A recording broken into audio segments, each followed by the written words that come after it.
Story 1. It is astonishing how many 2000s era B-list celebrities influence American politics today, including Donald Trump himself. If you told someone living in the 2000s what is happening now, they would be in hysterics. Story 2.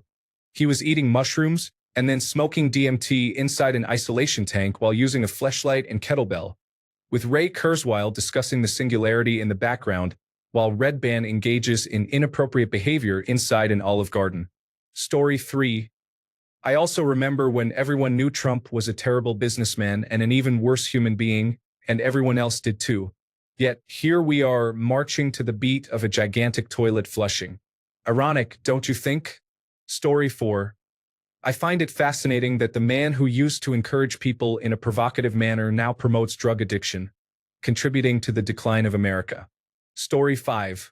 The podcast was great until the culture wars and canceling people began. He became obsessed and it just nosedived. The problem with Rogan is his lack of self-awareness. He's a muscular Homer Simpson who, for some reason, wants to be an intellectual. Story 6. No, I actually disliked that show. I do remember coming across his podcast on YouTube when he was interviewing a scientist, and the sponsor for the show was a brand of adult toys. Story 7. Anyone here remember when Alex Jones was just a person who would call into Art Bell's radio show to discuss unidentified flying objects? Pepperidge Farms remembers. Story 8. I remember a friend and I getting high and watching his comedy special. He is not nearly as funny when watched sober. Story 9. Yes, actually. When I first heard he became unstable, I had to look him up to ensure there weren't two Joe Rogans. Story 10. I hate to admit this, but he was the reason I tried sensory deprivation tanks in the first place. This was back when he was just beginning to explore New Age concepts and long before the podcast. Story 11. I remember when Joe Rogan was a person with a podcast who knew enough about fighting to have meaningful conversations with fighters and also had enough knowledge about comedy to engage in good discussions about it. Those were enjoyable days. Story 12. I'll go you one better. Remember when he was funny and awesome on news radio? Then Fear Factor came in. Was that the start of the decline? Story 13. I remember when Joe Rogan fixed copiers and thought he accidentally killed a fascist. Story 14. I remember when Eddie Bravo asked if any agents had tried to recruit him, and he tried to shrug it off like, nah, not me. Now 2/3 of his guests are federal agents. Story 15. I always think of him as the guy who was always having a great time at the Playboy Mansion with Fred Durst. Story 16. He did a lot of drugs and talked to many unstable individuals, as well as those trying to manipulate him. Eventually, he was corrupted by money and isolated information. Story 17. He once shared a story about driving one of his many Porsches when someone rear-ended him. He concluded that the person was an undocumented migrant and told him, "I can take care of it. Go on ahead." He asked, "Could you imagine a fender bender ruining that guy's life?" I think today's Rogan is the type of person who would try to make a citizen's arrest on the same individual from the story. I will never forgive Rogan for spreading misinformation during the COVID-19 pandemic. He has blood on his hands. Story 18. He came into a restaurant I managed for 2 consecutive days. He was very cool and tipped 100% of his bill both times. He was there for the weekend, attending one Ultimate Fighting Championship event and a comedy show. We took a selfie, and he was remarkably down to earth and friendly. About a year later, Conspiracy Joe killed that nice man. Although I'm glad I met the original Joe, I think the new Joe sold his soul for a few dollars and did too many drugs. Story 19. By the time I learned who he was already using his podcast to give a platform to bigots and con artists. I see comments often stating that he was acceptable before the COVID-19 pandemic, but he willingly interviewed Nazi sympathizer and pedophile apologist Carl Benjamin in 2017. He has always had problematic views. People are just finally starting to notice. Story 20. I had enough of him around 2019. I listened to a lot of his episodes on the Joe Rogan Experience, mostly featuring selected scientists and favorite comedians. Occasionally, I checked out some of his more questionable interviews regarding UFOs and similar topics. Let's not mince words. He has always been a conspiracy theorist. However, I appreciated when he brought on people who challenged his beliefs. It seems he went too far in the culture wars, but it makes sense. He sees a hidden story in everything, and his mind just can't resist. This culture war is a perfect opportunity for someone with his convictions. Story 21. I remember when he was on The Man Show with Doug Stanhope. It's interesting how Joe Rogan and Adam Carolla became complete right-wing figures, while Stanhope and Jimmy Kimmel, especially Stanhope, turned out to be quite intelligent. Story 22. I remember when he was that guy who had a pretty enjoyable podcast too. Then COVID happened. It broke his mind into a million shards. Tragic. And now Theo is the same. Story 23. I still think he is one of Vladimir Putin's earliest puppets. I remember in the run-up to the 2016 election, he had multiple people on from Russia Today discussing negative opinions about Hillary Clinton. Once they realized how effective puppets like him could be, they started engaging other podcasters to do the same, which has been proven. I believe he likely escaped being named in that controversy because he was genuinely the first one, and the deal was probably arranged in private meetings through Dana White and Putin. Story 24. No, I have never seen a single piece of media that included Joe Rogan. All I know about him is that he seems to be an ultra-conservative individual with issues related to substance use. If I had to guess, he probably sells dietary supplements or related products on the side. I have heard that he is a comedian. Story 25. No, I didn't watch that.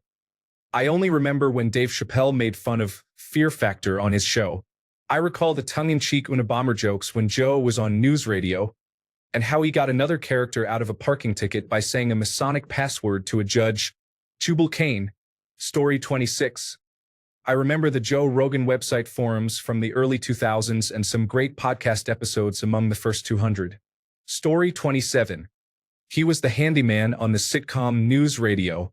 That's what I will always remember him as. The man has been on television since 1994, portraying a regular guy. Story 28. I remember him from New Radio, a funny sitcom from the 1990s. He played a naive conspiracy theorist named Joe, which was the perfect role for him. Story 29, or when a movie was made about Zuckerberg because we actually liked him, or when Trump was considered the rich guy, or when Elon was unironically seen as edgy and cool. Or when you eat delicious food and it eventually becomes unspeakably disgusting, resulting in horrible diarrhea. Story 30. I remember when he was the actor who occasionally appeared in High Times. He was a left-wing leaning, marijuana-smoking gay man who was supportive of minorities. Now he has undergone a complete change. Story 31. I remember watching the Joe Rogan podcast when it featured just him, some casual friends, and a comedian or two. Oh, how times have changed. Story 32. My brain literally refuses to believe it's the same person. I see pictures side by side, and my brain is the opposite of that Office meme. Story 33. I remember the good old days when he was just Joe on news radio and Phil Hartman was still alive. I miss those days. Story 34. He is your aging uncle who tells the same stories and projects his odd thought patterns on everyone else against their will, and he also has a strangely feminine streak. He was enjoyable to listen to 10 years ago when he had brilliant guests on and was smart enough to let them talk. Now he talks over and dismisses every single guest with his same 5 topics and stale opinions, which is embarrassing. The most embarrassing part is that he is not embarrassed. He has stopped listening to criticism and thus stopped growing as a person. Furthermore, I am pretty sure that as wealthy as he is associating with and accepting payments from some of the most undesirable politicians in the world to promote their agendas, which makes me want to be sick. That is disappointing. Story 35. He appeared in documentaries about drugs and did not contribute anything of particular interest. I thought of him as a poor man's Bill Hicks. Story 36. I have never heard of him then, and I have never listened to him now. I never understood any of his popularity even after I heard of him. Who is this person and why does anyone care? Story 37. Around 2011, I remember listening to Rogan in the work truck and thinking he was an improvement over sports talk radio, at least. Even then, you had to avoid the Ancient Aliens content, but MMA personalities and more typical psychedelic individuals were acceptable. Health and wellness seemed fairly harmless back then if you didn't purchase their supplements. Gradually, he began to feature more serious guests, and it became hard to ignore that he lacked a strong ability to discern truth from falsehood. He would believe anything someone said with enough confidence in their voice. I had already stopped listening by 2020, but it seems like he had his reasoning completely affected by COVID, similar to half the population over the age of 50. Story 38. He ended Carlos Mencia's career. In retrospect, it's clear that Joe Rogan was not a great comedian himself, though he was not a plagiarist. Story 39. Before the COVID-19 pandemic, I believed there was significant potential for Joe Rogan to be a positive influence and guide people toward greater understanding of one another. He certainly held many right-leaning beliefs, but he also genuinely listened to everyone and held some left-leaning beliefs himself. Having a person in that position who could have shown primarily blue-collar men that we share many common goals could have been very powerful. However, after receiving his financial success from Spotify, he transformed into the typical wealthy individual who believes that success in their field means they have the answers to be arrogant in all other aspects of life. He continued to repeat his faux humble statement, "I'm an idiot, don't listen to me," while confidently swaying opinions in various directions. Story 40. Who knew the actor from News Radio would become a key collaborator in the decline of democracy and rise of authoritarianism in the United States? Rest in peace, Phil Hartman. He was born in Canada. Story 41. My first exposure to Joe Rogan was when I learned he exposed Carlos Mencia for stealing jokes from other comedians. I didn't know about Fear Factor until much later, and I initially thought his current podcast was an extension of his unique style of investigative journalism. Story 42. I used to think he was very attractive when I was a child. Then a few years ago, I saw his podcast and I thought, that cannot be the same man. But it is. He doesn't even look like the same person. Story 43. Joe Rogan is all right. The problem is Americans. They are often too unwilling to listen to someone who openly admits, I was wrong, and I am a dumb comedian. Some people argue, but he has a platform. The host features many guests on his show, from both the left and the right.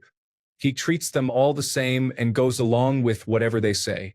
The only reason Joe Rogan is considered a problem is that people are not discerning. He invited Kamala Harris on the show, just like he did with Donald Trump and Elon Musk, under similar circumstances. She wanted him to visit her for an hour. She may be unaware of how unappealing she is or simply knows she is not well-liked. The host is known to dislike flying, so it doesn't make sense to expect him to travel for her. Meanwhile, she travels frequently to appear for paying audiences, which raises questions about her popularity.